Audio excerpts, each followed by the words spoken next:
Hello guys, welcome to world education academy. आज हम अपने बिजनेस स्टडीज़ के चैप्टर 5 ऑर्गेनाइजिंग स्टार्ट करने जा रहे हैं। गाइस, हमने मैनेजमेंट के आपको 5 फंक्शंस बताए थे, 5 प्रोसेस बताए थे। उसमें से हमारा एक कंप्लीट हो चुका है प्लानिंग। अब हम उसके सेकंड प्रोसेस की बात करेंगे, ऑर्गेनाइजिंग की। ठीक है, तो ऑर्गेनाइजिंग क्या होती है? ऑर्गेनाइजिंग का सबसे पहले हमें मीनिंग पता होना चाहिए कि आखिर ऑर्गेनाइजेशन है क्या, ऑर्गेनाइजिंग है क्या। तो इसमें क्या होता है कि जो काम होता है उसको डिवाइड करना, उसकी ग्रुपिंग करना, ये सब चीज़ें जो ऑर्गेनाइजिंग में की जाती है। ठीक है, जैसे कि अब हमने प्लानिंग कर ली, तो प्लानिंग के बाद अब जो प्लानिंग हमने करी है उसको एक ओरिजिनली करना है। जो हम जिस चीज़ के लिए हमने प्लानिंग करी है, एक ऑर्गेनाइजेशन जो भी हमें चलानी है, तो अब उसकी तैयारी करना है, एक स्ट्रक्चर तैयार करना है, एक फ्रेमवर्क तैयार करना है। ठीक है, जिसमें ग्रुपिंग की जाती है कि कौन जो जो काम हमने प्लानिंग करी थी कौन क्या करेगा। अब उनको बताना है, अलग अलग डिपार्टमेंट्स में काम को डिवाइड करना है कि कौन क्या काम करेगा, किसका क्या रिस्पॉन्सिबिलिटी है, क्या अथॉरिटीज़ हैं। तो ये सब जो चीज़ें होती हैं वो हम ऑर्गेनाइजेशन में करते हैं। ठीक है, तो अब अगर हम इसके फीचर्स की बात करें, तो फर्स्ट फीचर है इसका डिवीजन ऑफ वर्क। पहला इसका फीचर ही हमें ये दिया है, डिवीजन ऑफ वर्क। जब तक काम को डिवाइड ना कर दिया जाए तब तक ऑर्गेनाइजिंग वो नहीं कहलाएगी। ऑर्गेनाइजिंग का जो मेन मोटिव है वो काम को बांटना ही है अलग अलग डिपार्टमेंट्स में, ग्रुपिंग करना है काम की। जैसे कि एक एग्जांपल के लिए देखते हैं, यहाँ एलईडी टीवी बनाने की एक कोई कंपनी मान लीजिए है, तो उसमें जो है अलग अलग डिपार्टमेंट्स बनाए जाएंगे। जैसे परचेज डिपार्टमेंट एक बनाया जाएगा, ठीक है, एक सेल्स डिपार्टमेंट बनाया जाएगा, एक फाइनेंस, एक मार्केटिंग और एक प्रोडक्शन का, और भी कई हो सकते हैं। ठीक है, तो इस तरह से क्या होता है, अलग अलग डिपार्टमेंट्स में इनको डिवाइड कर दिया जाता है। जो परचेज डिपार्टमेंट का काम है, जैसे कि रॉ मटेरियल वगैरह परचेज करना एलईडी बनाने के लिए, इसके रेडीमेड जो पार्ट्स होते हैं उनको परचेज करना, वो सब किसमें आते हैं, हमारे परचेज डिपार्टमेंट में काम आते हैं। भाई, जो एलईडी टीवी कंपनी बनाएगी उस वो परचेज करेगी रॉ मटेरियल, रेडीमेड सामान जो उसमें यूज होता है एलईडी टीवी बनाने के लिए, वो सब किस में आता है, परचेज डिपार्टमेंट में। ऐसे सेल्स डिपार्टमेंट में जब ये बनेगा, इसको सेल्स जो सेल किया जाएगा, जिस जो भी इसकी कॉस्ट के हिसाब से जो इसको किया जाएगा सेल, वो सब सेल्स डिपार्टमेंट संभालता है। फाइनेंस डिपार्टमेंट, जैसे कि लोन वगैरह है ना, अकाउंट से रिलेटेड जितने भी काम होते हैं, फाइनेंस की जो जरूरत पड़ती है, वो सब किसमें आते हैं, एलईडी टीवी की जो कंपनी है तो उसको फाइनेंस डिपार्टमेंट से करेगा वो सब, है ना। तो ये सब काम कौन करती है, फाइनेंस डिपार्टमेंट। मार्केटिंग डिपार्टमेंट, जैसे कि एडवर्टाइजिंग वगैरह हो गई, ये सब चीज़ें जो है वो मार्केटिंग में आता है। प्रोडक्शन जो है, ये सब हमारा प्रोडक्शन डिपार्टमेंट जो प्रोडक्शन करेगा इन चीज़ों का, एलईडी टीवी का, वो प्रोडक्शन डिपार्टमेंट में आता है।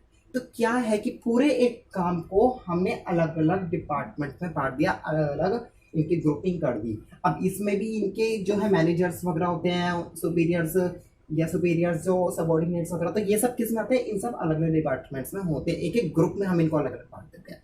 तो ये जो पूरा हैगा, ये एक तरीके से एक स्ट्रक्चर बन गया है। ठीक है, इसे ही हम ऑर्गेनाइजिंग भी बोलते हैं, और यही हमारा फर्स्ट फीचर है, डिवीजन ऑफ वर्क।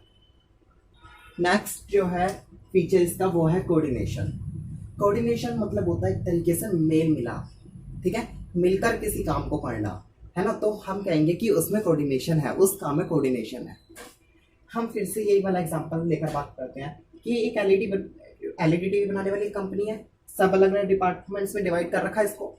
तो क्या होगा, इसमें इन सब में कोऑर्डिनेशन रहेगा। वो कैसे रहेगा, क्योंकि इन सबका जो मोटिव है, ऑर्गेनाइजेशन के जो ऑब्जेक्टिव्स हैं उनको फुलफिल करना, ऑर्गेनाइजेशन के जो ऑब्जेक्टिव है उनको फुलफिल करना, इन सब का जो है मिलकर काम करना है। वो क्या है, ऑर्गेनाइजेशन के ऑब्जेक्टिव्स को फुलफिल करना। ठीक है, तो क्या होता है कोऑर्डिनेशन में, जो ऑर्गेनाइजेशन है उसमें कोऑर्डिनेशन होता है, क्योंकि सब जो है वो मिलकर जो है सबका एक ही काम होता है, ऑर्गेनाइजेशन के ऑब्जेक्टिव्स को पूरा करना। नेक्स्ट है इसका feature, plurality of persons. Plurality मतलब आप जानते हो कि एक से ज्यादा होना। तो जो ऑर्गेनाइजिंग है, अगर हम ये सोचे कि उसे एक ही अकेला व्यक्ति कर ले, एक अकेला कि आदमी इसको कर ले ऑर्गेनाइजेशन को, तो ये इम्पॉसिबल है। कि ऑर्गेनाइजेशन करने के लिए जो है हमें ग्रुपिंग करनी पड़ती है। मैंने आपको बताया अलग अलग डिपार्टमेंट्स बनाए जाते हैं, तो वो सब डिपार्टमेंट्स कोई एक अकेला जना नहीं संभाल सकता। उसमें हमें बहुत सारे लोगों की जरूरत पड़ती है, एम्प्लॉइज हैं, मैनेजर्स हैं, तो बहुत सारे लोगों की जरूरत पड़ती है ऑर्गेनाइजिंग करने में। ऐसा नहीं है कि हम सोचे कि एक जना इसको पूरा कर ले, ठीक है। तो इसलिए ही इसका जो थर्ड फीचर है उसमें बताया गया प्लूरैलिटी ऑफ पर्सन। जो पर्सन्स है उनकी प्लूरैलिटी होना इसमें बहुत ज़्यादा ज़रूरी है। नेक्स्ट जो है फोर्थ फीचर वो है कॉमन ऑब्जेक्टिव्स। ये अभी भी मैंने फर्स्ट में ही बताया था, सबको में बताया कि जो एक ऑर्गेनाइजिंग है उसमें बेशक अलग अलग ग्रुपिंग कर दी जाए, अलग अलग डिपार्टमेंट्स बांट दिए जाए हर काम को करने के, पर लेकिन उसके बाद भी सबका जो मोटिव होता है वो क्या है, अपने ऑर्गेनाइजेशन जो है उसके ऑब्जेक्टिव्स को फुलफिल करना। सबका जो है वो कॉमन ऑब्जेक्टिव होता है, क्या जो ऑर्गेनाइजेशन के ऑब्जेक्टिव है उनको पूरा करना है, ठीक है। बेशक चाहे उन्हें अलग अलग हमने डिपार्टमेंट्स में बांट दिया, ये नहीं कि कोई कुछ कर रहा है कोई कुछ कर रहा है, ऐसा नहीं है। सबका जो ऑब्जेक्टिव होगा वो सिर्फ एक ऑर्गेनाइजेशन के ऑब्जेक्टिव को ही पूरा करना है, ठीक है। तो ये था हमारा fourth feature, common objective. Next है वो है organisation is a machine management. ये बात है कि जो ऑर्गेनाइजेशन है उसे मैनेजमेंट का जो है मशीन माना जाता है, ठीक है। जैसे एक कंपनी के लिए मशीन्स होती है ना उनको काम करने के लिए, तो ऐसे ही जो है मैनेजमेंट जो है, जो पूरा मैनेजमेंट है उसमें जो है ऑर्गेनाइजेशन एक मशीन है। मशीन कैसे कि अगर इसका कोई भी पार्ट हमने उल्टा सीधा सेट कर दिया, ठीक है, तो क्या होगा, पूरी मशीन खराब हो जाएगी। जैसे कि जो काम जो हमने ग्रुपिंग करी है इसमें, ठीक है, अगर वो ग्रुपिंग गलत तरीके से हो जाए, एग्जाम्पल के लिए आप हो, अगर आपको जैसे कि पिज्ज़ा बनाना नहीं आता, मैंने आपको पिज्ज़ा बनाने का काम दे दिया, ठीक है, तो आप पिज्ज़ा नहीं बना पाओगे। तो क्या है कि जो काम है सिर्फ उसी को ही इसमें बांटा जाता है जो उसका स्पेशलिस्ट होता है, जिसको जो काम आता है सिर्फ उसी के हिसाब से ग्रुपिंग कर दी जाती है। अगर हमने गलत ग्रुपिंग कर दी, जैसे कि फाइनेंस डिपार्टमेंट जो था, अगर हम फाइनेंस डिपार्टमेंट के लोगों को परचेज डिपार्टमेंट में गलती से किसी को भेज देते, तो क्या होता, सब पूरा जो होता क्या कहते हैं गलत हो जाता, पूरी मशीन खराब हो जाती है ना। तो उसी तरीके से जो है ऑर्गेनाइजेशन को जो है एक मशीन मैनेजमेंट माना जाता है। एक मशीन है, ये एक मशीन है मैनेजमेंट की। तो ये हमारा फिफ्थ फीचर था और लास्ट फीचर था, ठीक है, ऑर्गेनाइजिंग का, organisation is a machine management. तो अब जो इसमें हमारा नेक्स्ट टॉपिक है वो है इम्पोर्टेंस, ऑर्गेनाइजिंग की इम्पोर्टेंस। तो जो इसकी इम्पोर्टेंस है वो फर्स्ट इम्पोर्टेंस है benefits of specialisation. Benefit of specialisation का क्या मतलब है कि इसमें ना जैसे काम को अलग अलग पार्ट्स में डिवाइड कर दिया जाता है, ठीक है, अलग अलग डिपार्टमेंट्स में डिवाइड कर दिया जाता है, तो सारे लोग उसी काम को करते हैं। तो जब सब उसी काम को करते हैं, बार बार करते हैं, है ना, तो उसके जो है वो स्पेशलिस्ट बन जाते हैं। जैसे देखो अब यहाँ पे पॉइंट्स पढ़ो, every individual is organised a part of total work, sorry, every individual is assigned a part of total work. जो हर आदमी है उसको क्या है, जो टोटल काम है हमारा, ठीक है, उसका उससे ड्यूटीज असाइन कर दी जाती है, उसको अलग अलग पार्ट्स में उसकी ड्यूटीज असाइन कर दी जाती है कि ये काम तुम्हारा, ये काम तुम्हारा, उनको जॉब पर लगाकर ये सब उनकी ड्यूटीज कर दी जाती है, ठीक है। सेकंड देखो, efficient and speedy performance of task. जो काम है जितने भी वो जल्दी से होते हैं, ठीक है, बहुत तेजी से होते हैं और अच्छे होते हैं। काम जो है अच्छे से लगता है, इससे क्या होता है, ऑर्गेनाइजेशन को प्रॉफिट होता है। जो नेक्स्ट पॉइंट है वो है repetitive performance leads to specialisation. क्योंकि बार बार इसमें काम किया जाता है, काम जो है वो बार बार रिपीट होता है, तो इससे क्या होता है, उनकी जो है परफॉर्मेंस जो होती है काम की, वो उन्हें स्पेशलाइज बना देती है उस काम का, क्योंकि वो उसी काम को बार बार करते हैं। जैसे मैंने भी आपको बताया कि बार बार उसी काम को करते हैं। डिपार्टमेंट से बात करें तो जैसे डिपार्टमेंट्स में जो है, फाइनेंस डिपार्टमेंट में जो लोग काम कर रहे हैं, तो वो फाइनेंस डिपार्टमेंट में सिर्फ काम करते हैं। ये नहीं उन्हें परचेज डिपार्टमेंट में भेज देंगे, सेल्स डिपार्टमेंट में भेज देंगे, तो वो सिर्फ जो है परचेज डिपार्टमेंट का काम करते हैं, तो वो सिर्फ उसी के ही क्या बन जाते हैं, स्पेशलाइज बन जाते हैं, ठीक है। तो इससे क्या होता है, जो ऑर्गेनाइजेशन है उसे बहुत ज़्यादा फायदा होता है, प्रॉफिट होता है, क्योंकि थोड़े समय में बहुत ज़्यादा प्रोडक्शन कर लिया जाता है और अच्छे तरीके से होता है, ठीक है। तो ये हमारा फर्स्ट इंपॉर्टेंस थी, बेनिफिट ऑफ स्पेशलाइजेशन। नेक्स्ट जो इंपॉर्टेंस है वो है क्लैरिटी इन वर्किंग रिलेशनशिप। मतलब clarifying the limits of authority and responsibility of each job. जो भी काम है ना, उसमें जो जो रिस्पॉन्सिबिलिटीज होती है, अथॉरिटीज होती है, उनके जो लिमिट्स है उसे क्लैरिफाई करता है। ये कैसे? क्योंकि इसमें ऑर्गेनाइजेशन में जो है सबको पता होता है कि हमारा सुपीरियर कौन है, ठीक है, हमारे वर्कर्स कौन है, हमारे मैनेजर्स, जो भी चीज़ें हैं सब उसको अपने जो है रिलेशंस पता होते हैं कि हमें कौन, हमारा मैनेजर कौन है ना, हम वर्कर्स हैं, सबको पता होता है। तो इससे क्या होता है ऑर्गेनाइजेशन में जो उनकी वर्किंग रिलेशनशिप होती है, ठीक है, तो उसमें जो है क्लैरिटी आती है। इससे क्या होता है उनके बीच जो है उसमें क्लैरिटी बनी रहती है। सबको पता होता है कि हमें किसका किसका आदेश मानना है, किसके सुनना है, किसके बारे में बोलना है, ठीक है। सबको अपने अपने रिलेशंस इसमें पता होते हैं। तो क्या सबको पता होता है कि कौन हमें रिपोर्ट करेगा, है ना, कौन हमें डायरेक्शन देगा काम की। सबको इसमें अपने अपने रिलेशन से जानकारी होती है। इसलिए क्या होता है वर्किंग रिलेशनशिप जो है उसमें क्लैरिटी आती है। तो इसलिए ये सेकंड इंपॉर्टेंस है, clarity in working relationship. Next इसकी जो इंपॉर्टेंस है वो है ऑप्टिमम यूटिलाइजेशन ऑफ रिसोर्सेज। इसके पॉइंट्स पढ़ लेते हैं एक बार। The proper assignment of jobs, avoid overlapping या डुप्लीकेशन ऑफ वर्क। जो काम में डुप्लीकेशन होती है, देखो काम क्या है वो कभी कभी ऑर्गेनाइजेशन में 1 से 2 बार भी हो सकता है ना, या फिर क्या होता है गलत हो सकता है, छूट सकता है कोई काम। तो क्या होता है जो ऑर्गेनाइजेशन में सबको अलग अलग काम बांटे जाते हैं। तो सबको जब अलग अलग काम बांट दिए जाते हैं तो क्या होता है ओवरलैपिंग और डुप्लीकेशन कम होती है। अगर हम एक एग्जांपल है, अगर घर की बात करें तो सारी जितनी भी जिम्मेदारियां हैं वो अगर घर के किसी एक जने पर, किसी एक मेंबर पर हम छोड़ दे कि भाई सारा काम बाहर जाके कमाई करना, घर के काम, घर की देखभाल, बच्चों की देखभाल, सब रिस्पॉन्सिबिलिटीज तुम्हारी है, तो जब उसको हम इतने सारे काम दे देंगे तो वो क्या होगा, कंफ्यूज होएगा, है ना। और क्या होगा उससे काम कुछ छूट भी जाएगा, है ना, या फिर कोई काम गलत भी हो सकता है, या फिर कोई काम 2 बार भी हो सकता है ना। तो इससे क्या होगा, तो इसमें क्या है, घर में काम एक ही जने के ऊपर सौंपे हो तो इसलिए उससे ऐसी ऐसी प्रॉब्लम्स हो रही है, ऐसी कंफ्यूजन हो रही है।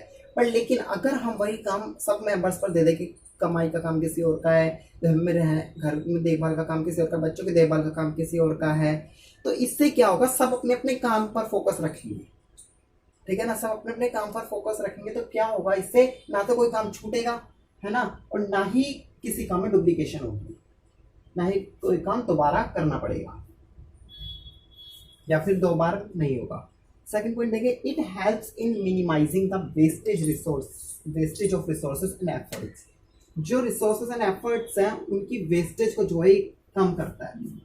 ऑर्गेनाइजेशन जो है ये कम करता है वेस्टेज को, जिसमें नहीं पता है कि अलग अलग डिपार्टमेंट्स में क्योंकि इनको डिवाइड किया जाता है तो इससे वेस्टेज कम होती है, इससे जो है वेस्टेज बहुत कम हो जाती है इससे ऑर्गेनाइजेशन से। तो हम कह सकते हैं कि जो इसमें क्या होता है, जो रिसोर्सेज है उनका ऑप्टिमम यूटिलाइज होता है, ठीक है, इसलिए इंपॉर्टेंस है ऑप्टिमम यूटिलाइजेशन ऑफ रिसोर्सेज। तो जो जैसा मैंने बताया नेक्स्ट जो है फोर्थ,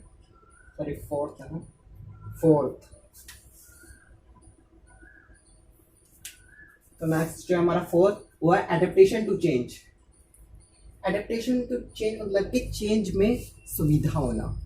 कोई भी अगर चेंज होता है तो उसमें जो है सुविधा होती है। जैसे कि अगर मान लो कोई भी अगर एम्प्लॉय है, कोई जैसे मैनेजर की जैसे वो है सीट है ना, तो अगर वहाँ से कोई भी हट जाए तो वहाँ पे हम रख सकते हैं, किसी और को रख सकते हैं। कोई भी चेंज मतलब कोई भी अगर ऑर्गेनाइजेशन में चेंज होता है तो ऑर्गेनाइजेशन इस तरह बनाई जाती है कि वो किसी भी चेंज को आसानी से वो कर ले, सहन कर ले। जैसे कि uh properly assign organisation structure is flexible.